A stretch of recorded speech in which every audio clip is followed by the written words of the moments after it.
Good afternoon, friends, and welcome back to the DD214. So, even though I've been out of the game for a while, and by that I mean it's been several years since I was assigned to ship's company, and the last ship I was on was this ship right here, the Iwo Jima, big ship, 44,000 tons, 844 feet long, 106-foot beam, about a 27, 28-foot draft, because amphib ships are typically shorter, smaller draft.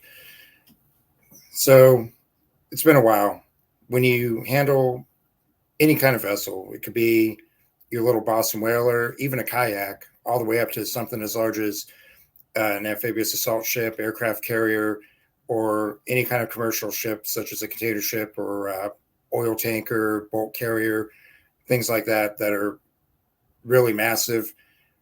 There are things that can always go wrong. Going to sea is like a lot of other important jobs out there. It is inherently dangerous, but it doesn't have to be unsafe. And we do things to mitigate that. We have things like operational risk management. And I worked as a qualified operational risk manager. I've been a safety officer several times through my career. And one thing that we always do when we go to sea, well, we do a couple of things. We have a brief before we go to sea. We talk about the potential hazards and go through the plan, how we're going to navigate the ship, which waypoints we're going to navigate off of, any expected traffic that might be coming inbound, outbound, things like that. So we know what's going on. We have situational awareness, and we thus mitigate any risk of having a collision, grounding, or anything else go wrong. Well, one of those things, and the video I'm going to show you appears to be from a merchant ship, and by the camera, starboard quarter, so fantail, starboard side, some line handling gone wrong. And taking in lines, doing any kind of line work, whether you're getting underway or coming in and mooring the ship, can be very dangerous. Line handling is a very dangerous thing, and something where you definitely have to be completely 100% with your wits. That means you can't be showing up hungover. You can't be impaired in any way. You have to keep your head on a swivel, as we say. And the luxury of having served in the Navy is the manpower thing. So on a ship like this LHD behind me, well, the model of the LHD that I built, ship's company is about anywhere from between 1,000 to 1,100 people on a good day. And the fact that the Iwo Jima was homeported in Mayport at the time, we were actually way overmanned, at least in the fill part of it. Not the fit. We had a couple of critical NECs we were trying to get, naval enlisted classification, specialized kinds of work, specialized billets. But as far as raw manpower and any deck seamen, we had plenty of people to throw on the lines. And the difference here is on a ship like this, we've got over 1,000 people to drive this thing. On ships that are even larger, they might have a crew of 20 to 25 people. And that's usually what they got. So the video I'm going to show you here in a second is one of those ships where my best guess, somewhere between 20 and 25 people are on an entire ship, including the ship's captain, the chief engineer, all the way down. And what you're going to see is work that is typically assigned to able-bodied seamen. Now, I have a lot of experience, at least in the Navy, with operating ships, but most of us never get our Coast Guard licenses. Same way, and this might be a newsflash to people watching, naval aviators don't actually get their pilot's license. They are trained, and the ones who want to leave the Navy and go into flying as a second career, they go down to the FAA, they show all the records, all their logbooks and everything, they take a test, and basically they get the license they rate. If they're going to be instrument rated, they're going to be multi-engine in most cases. And then if they are wanting to fly for the airlines, then they work on their airline transport licensing and all that stuff. So that comes later, but they can at least get their multi-engine. They can fly a plane as a civilian. And there's things like that for the surface side of things. However, it's a little bit more expensive, and I've been out of the game so long that if I wanted to go get my third mate license, which I very well am capable of, I would have to spend a few $1,000s. I'd have to take some classes, and then take the Coast Guard exams, and there's several of them. And then I would have my third mate license, and I could apply and start going back to sea again as a civilian, as a merchant mariner. That's not really what I want to do. Maybe if I was single, but I couldn't even. I would never be able to sell my wife on this. I've been gone so long throughout my career. It's time for me to stay home and just hang it up, do something else. Another option to go to sea, which really requires not much at all except a background check and getting your Twix card, and I think maybe a little bit of training, is to be an able-bodied seaman. My grandfather actually did this. He's 94 now, still alive and everything. Slowing down a little bit, but in the mid-1940s, he dropped out of high school, joined the Merchant Marine. It was right after the war, and he went to sea for 4 years on 3 different ships. He was on 1 Liberty ship and 2 Victory ships, and he went all the way around, all the way through the Pacific, helping to rebuild after World War II, and he did a lot of stuff in Europe at the same time. Able-bodied seaman. So what was he doing? He was handling lines. He was a helmsman, actually steering the ship, standing lookout, those kinds of things. That's basically being a deck seaman in the Navy itself. So not a whole lot of qualification process. It's a lot easier to get your foot in the door there. I could just show up, and if I had nothing better to do, I'd go sign up and be an AB on a merchant ship. I'd probably be just fine and happy doing that. Plus, I wouldn't be spending money because I'd be out at sea all the time. So, even with whatever that pays, which I don't imagine is a whole lot, but enough that if I'm doing nothing else and not spending my money on anything, then yeah, I could probably make out okay. Plus, I got my pension and disability, so I'm good there. So anyway, we're going to talk through this video I'm going to show you. And this is a thing called synthetic line snapback. And it appears that these mooring lines in the video may very well have been nylon. And nylon is infamous because it stretches. And then when it gives or snaps or breaks, or if the line parts, or it just comes off of whatever it might be caught on, it will sling back so fast, it will literally take people's legs off. It will kill you. It's very dangerous when that happens. And in fact, on the YouTube channel, I'm going to put the link below to the Navy's 1970s synthetic line snapback video, and you're going to see a guy who was an executive officer, full commander on a major command ship on a cruiser. He, for some reason, he was on the fantail, and one of those nylon lines parted, took his legs off. So he ended up being a double amputee and has to be in a wheelchair for the rest of his life. And I don't know if he's still alive. I mean, he could very well be still alive. I don't know. I haven't really gone and done the research on that. But he survived, just didn't have legs anymore. And then they have some nice demonstrations with mannequins to show just how dangerous this can be. Now we have other types of materials that we use for mooring lines that are becoming more in vogue. Started with Kevlar.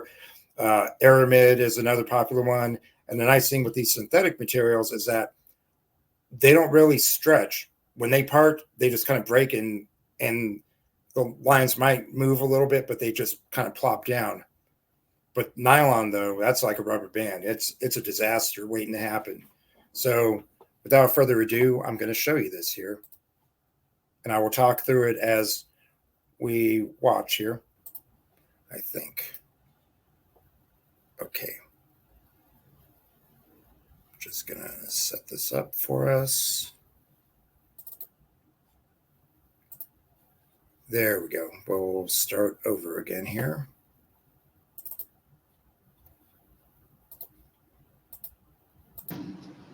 Okay, so what you're seeing here, so this is the fantail of the ship, or this is a transom. That's the starboard quarter. It's taken in a line. This gentleman here is working the actual stern line with that gypsy winch right there. And what you're going to see is this line get tangled on something. And I'm not sure how this particular capstan actually works or what it's shaped like, but you're going to see right there. Wait for it. Okay, I'm going to pause right there. So see, that line was pretty clear, and then maybe the ship was getting some sternway, and maybe that caused it to tangle into whatever's protruding out of the side of this equipment. But we'll go, and now watch. Just keep an eye on it. That's it, literally a split second. And the gentleman working the equipment, unfortunately, did not survive. And I don't imagine how he would have survived. That was a very violent snapback. And just based on how that line stretched, I definitely believe it was nylon. We have other materials like aramid and Kevlar. These are synthetic polymers that do not stretch a whole lot, but they will part once they reach their breaking point. This, though, it happened so fast. I mean, there was nothing we could do. So we can talk about that through an operational risk management and a bridge resource management kind of thing. We have what's called, as safety people, we have what's called the so-called Swiss cheese model. And basically what that means is you imagine taking a bunch of slices of Swiss cheese, and each slice represents a specific action, which in and of itself will not cause a mishap to happen. And then you start adding more and more, and the situation becomes more complex. And then when the Swiss whole cheese, or when the Swiss cheese holes line up, then that's when bad things happen. We also have another model that we call error chain analysis, kind of same thing. If all the links are in the right place a certain way, things go bad, and they go bad rather quickly. So like I alluded to earlier, every time I got a ship underway as an officer, as part of ship's company, we all show up to the navigation brief. We brief everything that could possibly happen. Landmarks, aids to navigation that we're going to be using for visual and radar fixes, contingencies if we lose equipment, such as propulsion, steering, things like that, and any inbound or outbound vessel traffic we might need to be aware of so we can make passing arrangements so we're not trading paint with other ships. And then at the end of it, once we're clear and, of navigational hazards, then we would secure from the sea and anchor detail, and we'd, at least people representing all the controlling stations. So me, typically, at least for most of my career, I was a tactical action officer. So I'd go up and, or as a combat systems officer or C5I officer, I'd go up and I'd have, I'd have notes that I took because I'm observing things as a good officer should. And then we talk and we go, okay, here's what we did great. Here's what we didn't do so great. Here's where things might have gone wrong if we even got close to doing anything wrong, which was hardly ever. And then here are the lessons learned, and here's how we're going to do better the next time. Then you take those lessons learned, you can them up, and you brief them the next time you're doing a special evolution.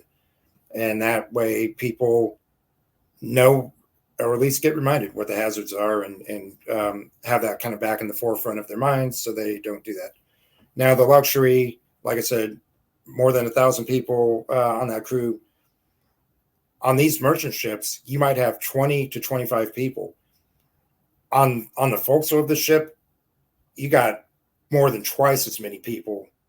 And the majority of those people are actually doing the line handling. You don't have one guy just trying to do it all himself and another guy off in another station trying to take in that line that snapped back and killed the sailor.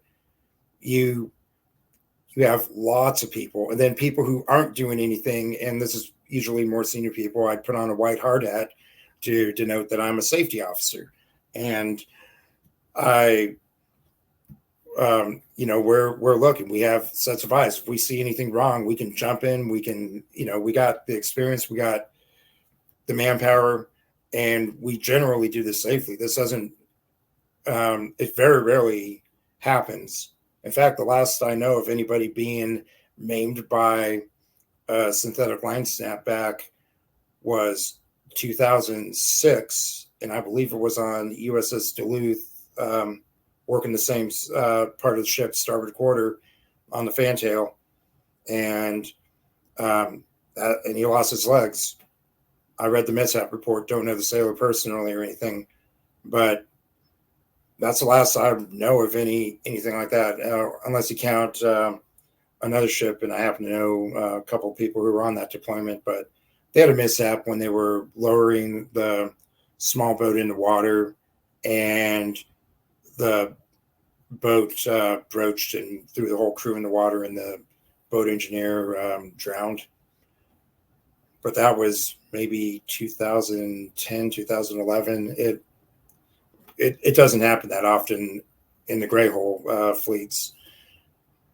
But these kinds of things happen quite regularly in the merchant fleet. And again, it's about qualifications, number of people available to do this kind of hazardous work.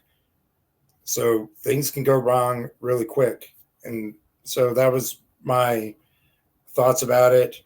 I think back to the Swiss cheese, I think one slice of the Swiss cheese is the fact that you have so few people working in that part of the ship handling these lines. I think a second part is, and I looked in some of the social media groups and in the comments in that particular YouTube video, the fact that these hydraulic winches are pretty powerful. There was a time when they used electric winches, which typically weren't as powerful.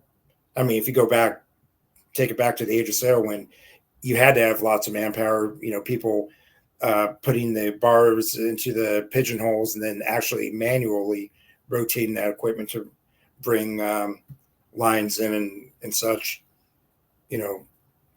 I mean, it's a different ballgame. Everything's automated, and we're trying to do more with less, and everybody running a business tries to run it with as few people as possible, and that's all economics driving it. Got it. I mean, a naval service, we're not worried about that. We're getting paid whether we work or not, so they'll just work us more than it is simply not a 40-hour work week when you're on active duty. The standards, at least last time I checked, were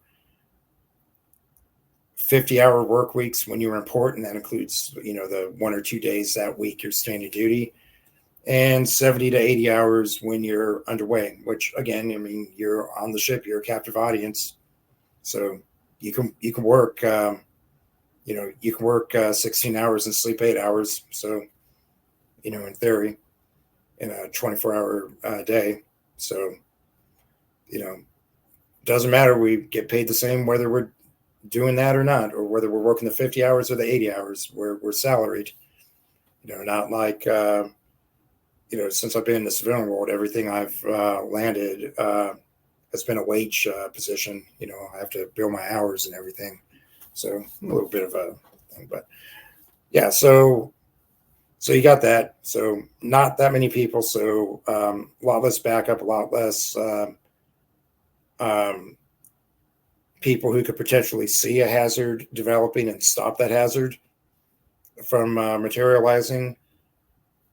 Plus, whatever the training standards are, I can't really speak. I'm not a merchant mariner. I don't really know what an able-bodied seaman needs to have in terms of training and qualifications to be able to operate that gear. But I will tell you, in the Navy, every single thing, even handling a line, you have to get trained. It has to be documented.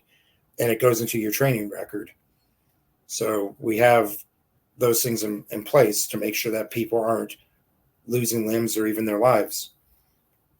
And then who knows what was going on in the pilot house? Were they trying too fast to get the ship underway? Were they letting the timeline drive them, or were they driving the timeline? That's another consideration, and that happens even in the even in the fleet, in the Navy fleet. In fact, I have a friend who's at the bottom of the Red Sea because he landed his helicopter. He was deaded to a supply ship, landed on a destroyer. The CO of the destroyer, once he was chalked and chained down to the deck and ordered red deck, decided to speed the ship up and change course. Well, when they changed course, water went over the flight deck, hit the rotor arc, destroyed the helicopter, and my friend and his 2P are to the bottom of the Red Sea because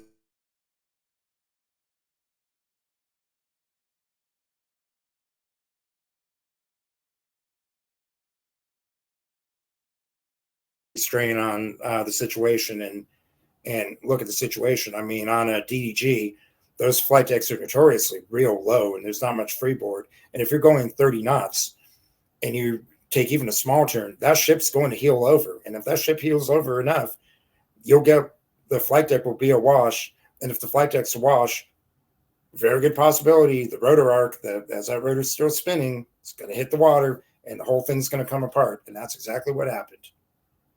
So I'm not going to talk much more about that. There's been a lot of press about that. That's all. I'm just going to leave that one right there. So if you're not being deliberate in always considering the risk of what you're doing and thinking about all the safety measures that you can put in place to mitigate said risk, you might get away with it once or twice. You may get away with it many times. Like in an earlier video that I did as a live stream on YouTube about the shuttle, about both shuttle disasters, known issues, normalization of deviation, and they got away with it in the past until they didn't get away with it and people died. So equipment's always replaceable. People's lives are not. So be safe, whatever you're doing, whether you're still at sea, whether you're flying planes, even driving your car, be deliberate, consider the risk every time you go out and do something. That's my unsolicited advice as a guy who's been around safety programs for a long while.